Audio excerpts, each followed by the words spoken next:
See my hand in front of that. Hey guys, happy Wednesday, Hump Day. Today is September 5th, Wednesday, September 5th. This is episode 236. That's my lucky number. Is it? Yeah. It's my lucky number. It is. Now it's your lucky number. 236 of the TED Show. I am with my friend, God, he's awesome, Michael Radka. Let us know you can hear us and see us. I don't know if you know the story of this. I tell it every day, but honestly, the reason I do that is because I did an entire show once and people came on and nobody could hear us. So there you go. Steve Montgomery, hey Tyler. All right, so we got some thumbs up. So, welcome to the show. We have been trying to get, speaking of Tracy Stein, hey Tyler, we were just talking about you earlier, Tracy. We've been trying to get together on the show for a while, right? Happy Wednesday, Astrid, thank you. So tell them a little bit about you. I love your wife, Carla. I love what you guys do in our community, but there might be some people out there who might not know you. I don't know what rock you're under, but we want to hear Michael's story. Well, thanks, Ted. And hey everybody. It is great to be here in the heart of the city that we love, right here in Central Florida, Orlando. A story. Gosh, where do I start? Tell us your beginning. Give us a little bit of your background. Okay. Because eventually what everybody likes to hear is how you got to your why. How you got to where you're at. Fair because enough. you weren't born and then all of a sudden you were a philanthropical guru who's going to talk about fulfillment. There had to be some in-between story. Okay, so I know right where to start. Okay, so a lot of people know me as Carla Radka's husband. And Carla, again, my closest friend, my wife. We've been married we've been together for over 30 years. Wow. And we have a 28-year-old son, Christopher, and he's a doctor over at St. Jude Research Hospital. And he's a molecular microbiologist, and he's working on some pretty amazing stuff. So that's Christopher. You and Carla have a 28-year-old? We got started at least 12 Carla, were you? What were you? Back in those time period, you could marry somebody when they were like, yeah, super young. 6, 7, 18 years old. I got Okay, you. we'll say that. You both look so amazing. Carla and I started off. We had a lot to learn. We thought we were practicing on Christopher when we were raising him. Understood. And this is going to go back to fulfillment. So I'll reference Christopher a little bit again later, and a lot of it has to do with hard work and determination. And then we also have an adopted daughter. We were foster parents for Nurjahan, and Nurjahan is a pharmacist and came to live with us many years ago. She was an acid burn victim from Bangladesh. Oh my gosh. And when she got off the plane, Carla met her. I think she was about 6 years old, spoke no English at all, and I don't think she would mind me sharing, but her eyeball was burnt out, her nose was burnt off, and she was actually attacked by somebody. They threw acid on her and her cousin Bilkis. And so she came to live with us, and she got plastic surgery, got a prosthetic eye, now speaks perfect English, and she has finished college and is continuing her education. She's just amazing. Her name is Nurjahan. Nurjahan. Hey, Nurjahan. Lots of love. That was not in your bio. And no, and she, Nurjahan means light of the world, right? Oh, I love that. And so that's Nurjahan. Then we have Will, and my son Will is like a lot of us. He's an entrepreneur. He's 19 years old. He took a gap year, which was fine with us. That's good. And we let him rent a big, huge Yukon, and they drove up north, he and his younger brother, John Michael, who is 18, just turned 18, and will turn 20 in October. And Will is just starting school, and he's an entrepreneur, really creative. He looks like a movie star, but he really has a heart of I wonder where he gets that from, guys. From his mama. Oh yeah, there it and is. Then John Michael, my youngest son, is amazing. He loves to read. He loves history. He'll probably be a judge. And for a thing about John is every Friday, I would take him for Dad and Son Night for years, and we would go to Barnes & Noble, and he would actually buy real books, hard copy books. I love that. On history. So now, in his room, he has 2 massive bookshelves full of books. And what had happened is he has dyslexia. Oh. So we try to figure out a way that we can engage that. Sure. And with his passion, and now he's doing phenomenal. He's a senior in high school. So to know me is really to know my family.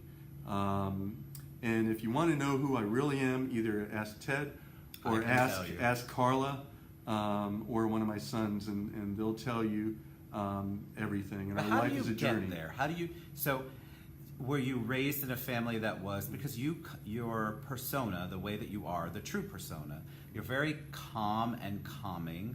You're very giving, open, so people obviously respond to you. There's a lot of people. Michelle Krupa came on and said, "You're a blessing." Ellen said, "You're a blessing." There's a lot of people going back and forth saying stuff. I missed some of them.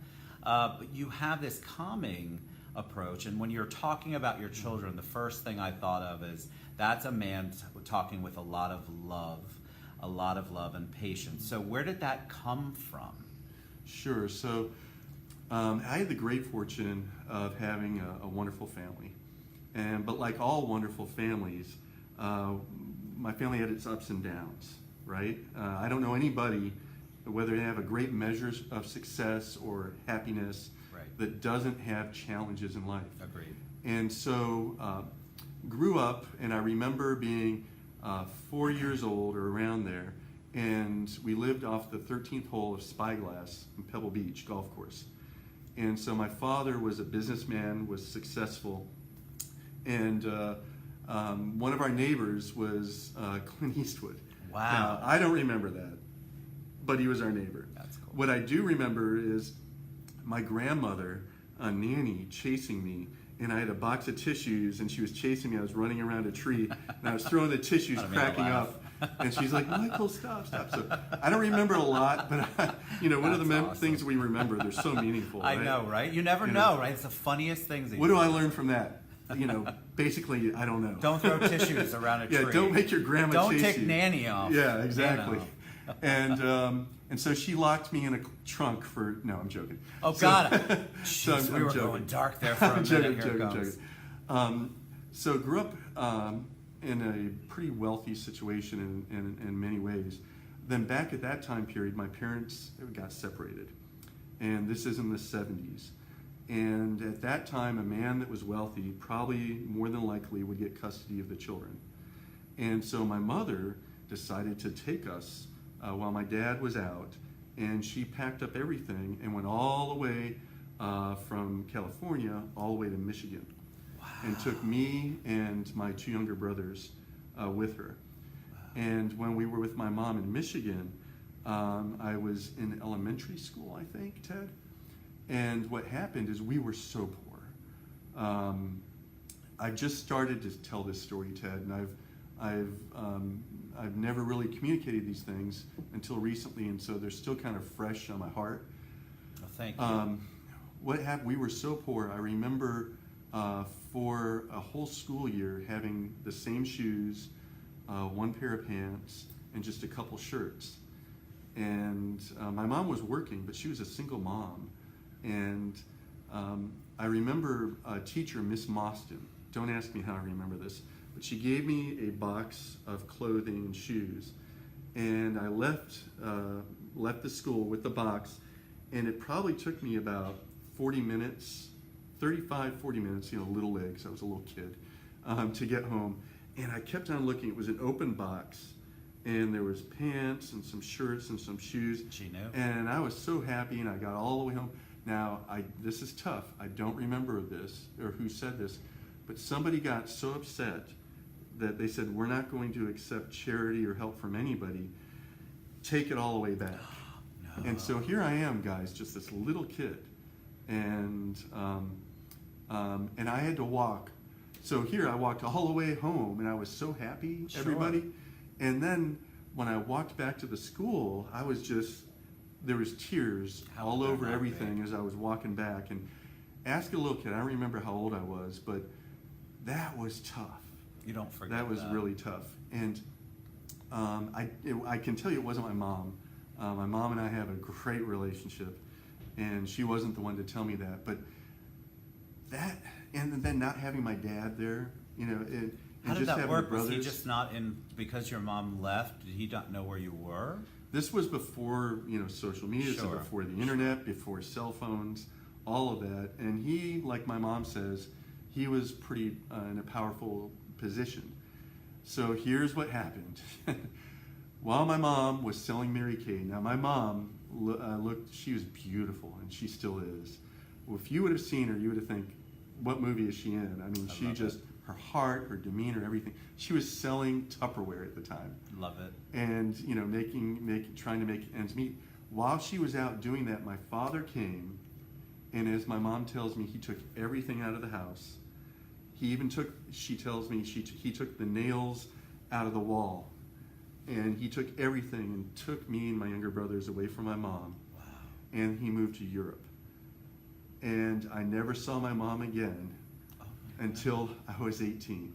Oh my gosh. How was that? How old were you? Guys, and I'll share more about the story, but it was so tough. I mean, I was in elementary school, so maybe is that 7? 7, 8? Maybe? 7 or 8 years old. Wow. Around there. And he moved to Europe. And the thing was, in Europe, though, my father was again a businessman. And so we lived in a beautiful house in Spain. And So it went from nothing to opulence. then to this. And I mean, for my bedroom, there was a spiral staircase going up to my room. And to get to the spiral staircase, you walked past a wall that had stained glass that was that thick. Wow. And with concrete in between. It was beautiful. So went from that to not even really remembering a lot about my mother until I was 18. And that's when I moved here to Central Florida. And were you able to keep in touch with her while you were in Europe, or was that, because My again, father, he didn't allow that. Wow. He completely cut us off. Wow. And now the great thing was that in all this is that he remarried to an amazing lady, my stepmom, who of course became my mom at that time, and so then I had a whole new set of grandparents. Wow. And the amazing thing was, in Europe, there's not a lot of racism. Right. Europe's right above Africa. People are I agree. intermingling. People don't believe me, but it's true. It is very true, and I Very could tell you that my stepmom is black, and so here was my dad, looked kind of like you, okay, and then here's me. Actually, I had really blonde hair, and then here's my stepmom. And in Europe, it was no big deal. It didn't matter. It didn't matter. They don't It look didn't at matter things at all. like that over there. And her, a man that made a great impression on my life, Ted, and everybody, was her dad, William Preston. He served in three wars. An honorable man, taught me a lot about justice, about hard work, and about how to see people and how to treat people. And so, whereas there was tough things, there was also some pretty amazing things that happened throughout the whole journey. Well, you've been able. It sounds like, and it feels like, you've been able to reconcile so much of that, because that story in the beginning, and both times with your mom going to Michigan and your dad going to Europe, could have gone in any different direction. Well, let me tell you, Ted, it's so each thing that happened, the things that happened, my story is not so different than many others. I mean, we all have tough things that happen in our lives. We all have challenges, we all have obstacles. And it's if we allow those things to become teachers in our lives, and to not just have a momentary impact on us to where we become bitter or resentful, because I had that for several years. I imagine. But is to go ahead and love and forgive, and not just forgive and not forget, but really forgive and forget, and then not have that resentment and bitterness, and have those things that happen in our lives impact us in a way to where it draws us to evolve as people. And so I moved here. So then I was driving to meet with you today, and I hear on the radio, in Tampa, it's going to be the Scorpions. I don't know if you know who the Scorpions I know are. that. Rock You Like a Hurricane. Yeah, exactly. I know that. And so when I was in Spain, my friends will remind me that in 1984, we went to a Scorpions concert. And I think that, and we got to hang out with the Scorpions. We got to hang out with, that's with Iron Maiden and other Nice, groups like this. I nice. was a rocker back in the day. I'd like to see a picture of that. Listen, I got a picture of me with Iron Maiden. Nice. But what happened is the Scorpions were leaving the concert and they were in a Mercedes limousine, and I said, "We want the autographs of the Scorpions." So I stood in front of the Mercedes limousine and stopped them. And the limo driver put the window down and put his head out. He goes, "Hey, mate, what's going on?" I go, "Dude, we want the Scorpions autographs, bro." And so he puts the window up and then he brings it down and goes, "Okay, come on over." And so they put the windows down in the back. And my friend Kevin Podrusky reminded me of this. I jump in the window and jump in the back with the Scorpions, like, "Yeah, this is awesome." And so I don't mean to bore you guys, but No, I love it. I heard the commercial that the Scorpions, and I'm like, wow, I was 17 years old when I did that, and the Scorpions are still rocking it. They're still here, like the Stones. Well, wait, maybe they're new Scorpions, you know? They've probably they're probably the old, just like the Rolling Stones. It's all the It's same. the same guys, right? That you had a fearlessness then. I mean, you Yeah. had obviously, which is probably part of all of that went on. I mean, there's lots of silver linings, but that's definitely a silver lining. And, you know, so a lot of fun things happened in Europe. I got to go to the Louvre and got to see the Mona Lisa. It's amazing, isn't it? It's one got of my, to go to just King insane. Ludwig's castle. I mean, Also beautiful. there were just so many things in Europe, history, and on and on. So, We have a visitor who's going to be our audience, Monica Garcia. Oh, and her husband. hey y'all. Wow. Nice to see you. So honored to be here as a guest. Come sit. Excellent. So what happened is, with all that fun that happened, I was, as you mentioned, kind of... You had this fearlessness, I can tell, right? Now, I took it to the limit, and as a course you did. 17-year-old living in Europe, we could basically do whatever we wanted to do. And I ran into some trouble as a teenager. So my father actually moved me here to Orlando in 1985 to live with my mother, who I didn't know. Wow. Yeah. How long had it been since you had seen her or been a part of? Well, I was 17, probably last saw her when I was 6, so it was like 11 years. Wow. And in that time period, guys, I really didn't remember. Remember, you only had faint phones memories. back then. You really Yeah. didn't have social media or FaceTime or anything that you could keep in touch with people. Yeah, or what's this called? Oh, yeah, this is Up Live. Up Live, Up that's Live. right. So what happened is here I moved to Orlando, to Central Florida in Winter Springs, and moved in with this family that I don't even know. And it wasn't long after that my mother, who I didn't know, kicked me out of the house. Wow. Yeah. Is that because the didn't know part, or because you had so much freedom and were kind of fearless when you came over here? If you ask my mom, who is one of my closest friends right now, if you ask her, it was a combination. It was that I was coming from a lifestyle to where I reminded her of my father, and we had no boundaries. You know, we came from a very wealthy in many ways, and we could do whatever we wanted.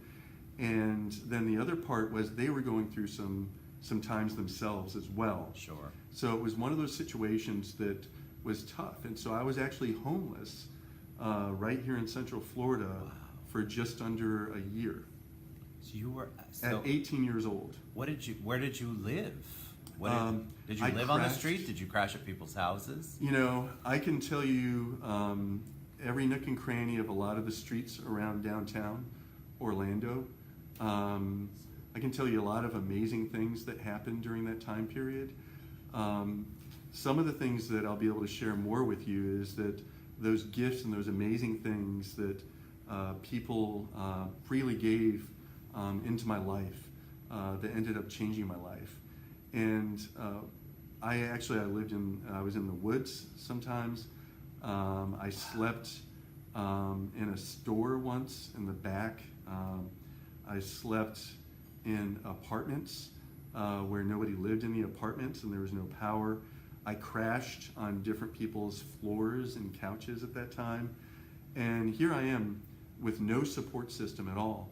And not only that, I had no spiritual foundation in my life as well. Sure. We grew up atheist. I mean, never went to church my Both entire parents? life. Both parents. never even prayed my entire life, none of this. And what ended up happening is I remember being at the end of my rope.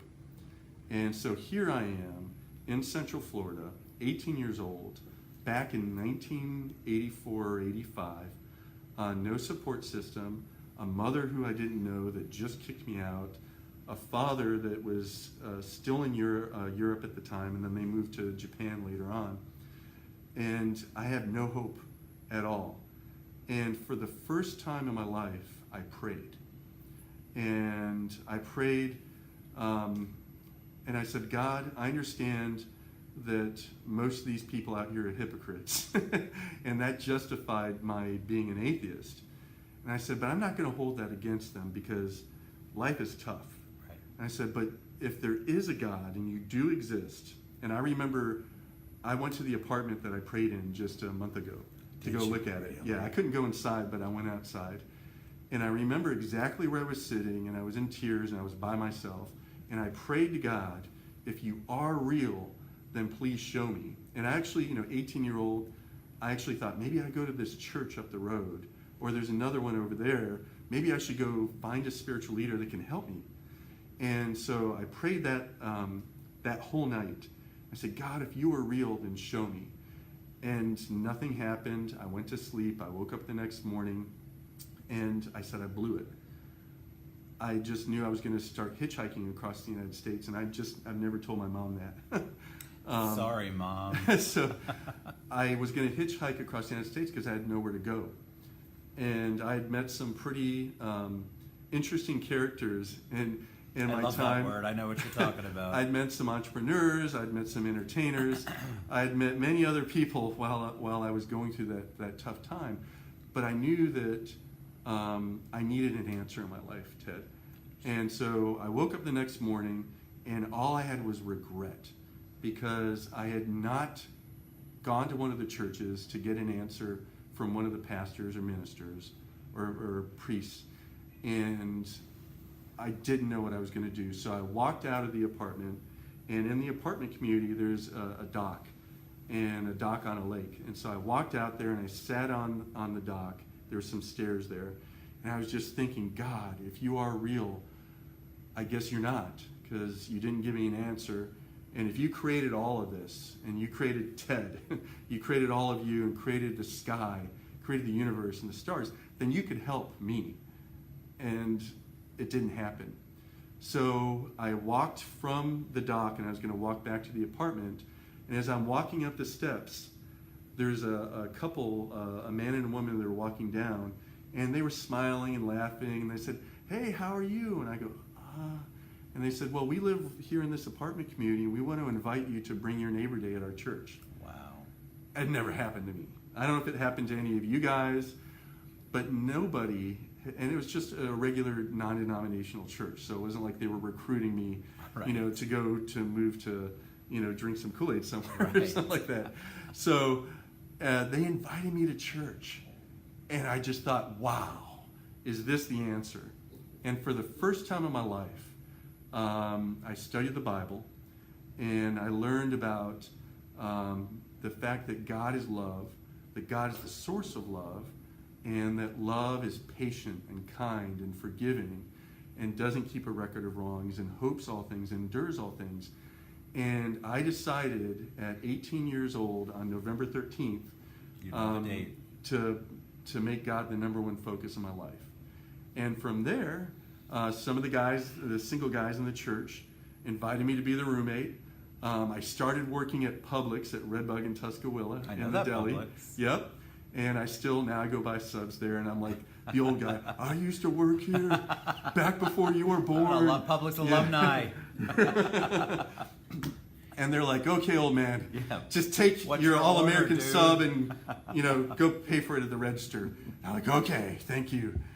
And and then I went from there to becoming the manager of Larry's Ice Cream and helping out. And I started learning about leadership. All from outside influences. Oh, yeah. Yeah. Do you think that you were more receptive to that because of you had such a varied background in childhood. Were you more receptive to it after you realized God is love, and I'm 100% with you on that. Well, Or were you? Do you think that your background gave you this? Were you always like this? I guess is what I'm saying. I feel like so. I'll share my story and then just a quick one, and then I'll tell you why I'm asking. Because I feel like I was always different and had a different perspective, and so no matter what happened around me, I was unchangeable. But I allowed other people to let me in and to show me love and to be part of my love journey. And it sounds like you always had that. You always had a great heart. Which a lot of people are not born with, just for the record. So do you feel like that was helpful in your journey? yeah. Or was it part of you? Were you like that always? I think a lot of it was, of course, DNA, from my parents. A lot of it was learned because of my stepmom and my step-grandfather. And the ability to be out of the bubble and to go to Europe. And, at 16 years old, we're traveling wherever we want to as teenagers and doing whatever we want. And so we had no barriers at all. And even though I had to, my father sent me here, I wasn't like a bad, evil, mean person. Right. I was just a troubled teen that didn't have certain levels of direction like I've provided for my sons. And so I think a lot of that is a humbleness too. When I was homeless, there were people that helped out, that reached out. And anytime anybody will come to you and say, oh, giving somebody a bowl of soup or a couple dollars, or they're just going to drink it away, or, oh, they just need to go get a job. Guys, don't worry about that, because I can tell you from my experience that those little acts of selflessness, they make a difference, because they told me that people care. Right. And you felt that love and that compassion. So anytime somebody says, oh, let the organization do it, or no, don't go ahead and give like that, I can tell you from personal experiences, it does make a difference. That's impactful. So I think that that's not humbleness, the rhetoric right now. That's not the rhetoric is, or the discussion is always send them to the organization, rather than helping them on the street. Yeah, and so for us to come together as people, can you imagine if we still have these great organizations, these institutions that are doing great work, if we still have all those organizations, but then we have us, and we also are taking these actions. And there's single parents out there, there's families that are just trying to make ends meet, and now they're, on the other hand, these folks that'll always be homeless. Then there's folks that, guess what? If we all are taking actions and helping out, then the level comes up, and then the level rises, and that level of selflessness and love and giving and care, it makes a difference.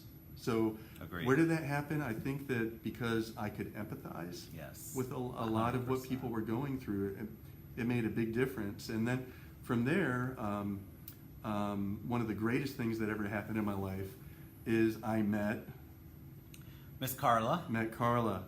And when I met Carla, I could tell you she was going out with a friend of mine. Oh. And and I was introducing her and my friend to a guy that was a youth minister in the church that I went to. And I remember after she finally broke up with my friend, and I asked her out on a date. I love it. She said, "Why do you want to go on a date with me?" And I go, "Why are you asking me that?" And she goes, "Well, she goes, I didn't think you liked me." I said, "Are you kidding me?" She goes, "Well, you didn't look at me." And I said, "Well, I couldn't look at you because I thought you were so beautiful. I didn't want to disrespect my friend." Awesome. And so we started dating, and then we got married, and I started a small sign company and graphics company. And then we had Christopher, who's now a doctor at St. Jude Research Hospital, who St. Jude was just voted the most respected nonprofit in the world. I cry every time. Which is amazing. So he's there right now. I talked to him on the way over here. Awesome. And he said, "Say hi."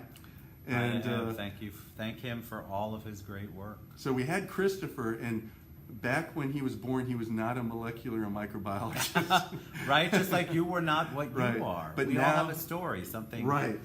So we started off with Christopher, Ted, and Then I went into managed care and became a mid-level manager and then an executive in the managed care sector, and started raising up the ranks, and my income started skyrocketing, and I got more responsibility. And as that happened, and I did a great job in some ways. Sometimes, some ways I completely failed, and I had to do a better job. And so, I mean, I'm not trying to paint a picture that everything was perfect, but we did pretty good. And what happened though is one day I was walking through the corporate office, and I said, prescription meds, cheating on spouse, under the table deals, alcoholic, dishonest. And I went through and I said, when you get to this level, what they would joke about is when you get to this level, you sell your soul. Yeah. And because you have to perform. Right. When you're at that level and you have stock options and there's bonuses and they're massive, I mean, everything is the corporation. And so as I walked through, then I drove back home, and I talked to Carla. I said, Carla, I don't know if this is the future for our family. And because it was going to start to take me away from Carla and Christopher, and then we had a new son, Will. And I never wanted anything to get between me and God. Again, not the religious God that is way off, but the true, pure creator and source of love. And I don't want anything to get between God or my true, pure source of love for me, Carla. Right. And because look, how many people end up getting divorced? Tons. Yeah, I know. And so I went to Carla and said, look, I'm going to leave this. Do you agree? Now, I didn't lose everything, but she said, honey, I trust you.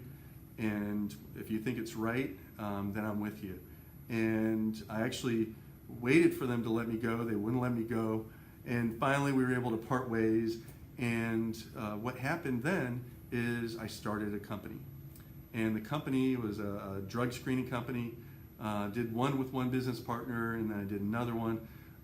Did really well. Is that in your bio? And I missed that too. What's happening? There's a lot of stuff. Who that's are not you, in there. Michael? What's happening? I don't know. And then we sold our interest in that. And I was at home, and I remember I was rearranging the cabinets. Like maybe the tomato soup goes over here because Carla's a vegetarian, and maybe I moved the tofu over there in the fridge, and I put my ribs over here. Nice. Yeah, and right. And so a friend of mine called, and he said, hey, bro, what are you doing? I go, man, I'm in the kitchen rearranging the cabinets.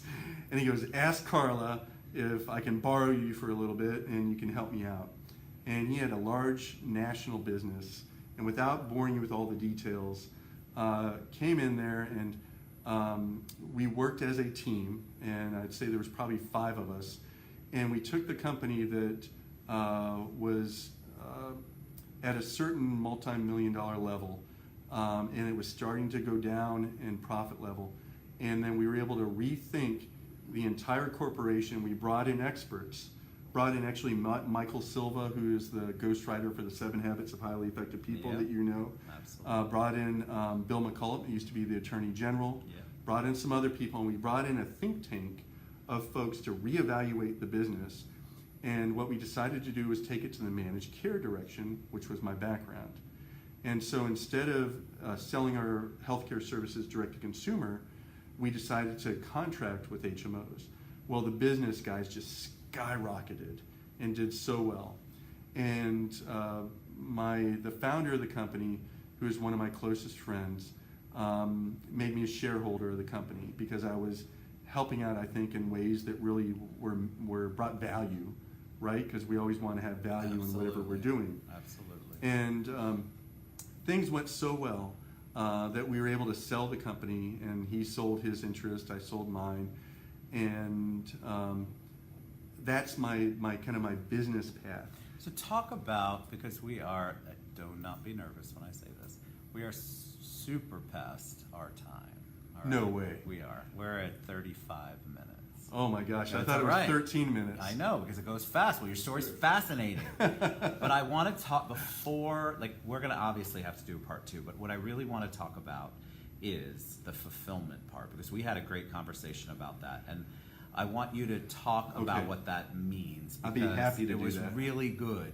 So I Okay, want them to know. So what's happened through all of this? I just kind of wanted to share with I everybody. could listen to you all day long. You need your own show, Michael. I want to share with thank you, Ted. I want to share with everybody kind of the corporate structure, because what I shared seems to be what's most important to most people, is becoming successful, becoming a multimillionaire, having a level of notoriety, and stock portfolio, cars, all these types of things.